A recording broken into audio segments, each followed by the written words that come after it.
কড়া করে একটা চা দিয়ে আমারে। মামা কড়া করে একটা চা দিয়েন, টাকাটা পরে দেব, বাকির খাতায় লিখে রাখেন। চা দোকানে ক্রেতা এবং গ্রাহকের মধ্যে টাকা বাকি রাখার এমন দৃশ্য নিত্য নৈমিত্তিক ব্যাপার। পাড়ার এমন দোকানের মতোই হাল যেন দেশের ঘরোয়া টি-20 ক্রিকেটের সর্বোচ্চ আসর বিপিএল এর। প্রতিবারই শোনা যায় খেলোয়াড়দের টাকা বাকি থাকার কথা, আর বিসিবি সভাপতি পাপন থাকাকালীন তো টাকা লুটপাটেরও অভিযোগ আছে। এ যেন ক্রিকেট না, মামার বাড়ির আবদার।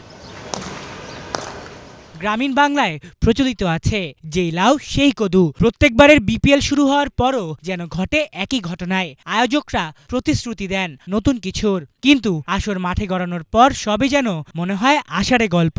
প্রায় প্রত্যেকবারই বিপিএল এর ইতিহাসে টাকা পয়সা নিয়ে গন্ডগোলের নজির আছে। কখনো ফিক্সিং কেলেঙ্কারির ফুলঝড়ি, আবার কখনো ক্রিকেটারদের সম্মানে ঠিকমতো না বুঝিয়ে দেওয়ার অভিযোগ। এই যেন বিপিএল এর অবিচ্ছেদ্য অংশ।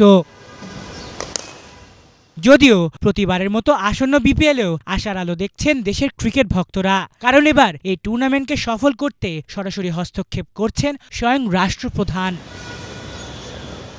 তবে এত কিছুর পরও বন্ধ হচ্ছে না বিপিএল এর চিরচেনা টাকা বাকির প্রথা। গতবারের 10ম এবারের একাদশ বিপিএল এর জন্য 56 কোটি টাকার সম্প্রচার স্বত্ব কিনেছে Millennium Media Limited, Gazi satellite TV limited, Bentech ও এশিয়াটিক এমএসি নামের 4টি প্রতিষ্ঠানের মিলিত কনসোর্টিয়াম। তবে গত বিপিএল এর পাওনা 28 কোটি টাকা থেকে এই কনসোর্টিয়াম এখনও বিসিবিকে প্রায় 6.5 কোটি টাকা দেয়নি। এরই মধ্যে তারা বিসিবিকে চিঠি দিয়ে এবারের বিপিএল এর 28 কোটি টাকা থেকেও বেশ ভালো অঙ্কের ছাড় চেয়েছে।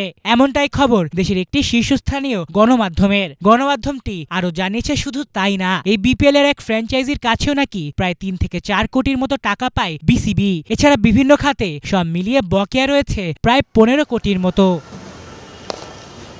প্রত্যেকবারের বিপিএল শুরুর আগেই আশায় বুক বাঁধেন দেশের ক্রিকেট ভক্তরা। তবে এসব লেনদেনের হিসেবে স্বচ্ছতা না থাকলে তা যে সফলতার মুখ দেখবে না, এই কথা অন্ততপক্ষে বলা যেতেই পারে।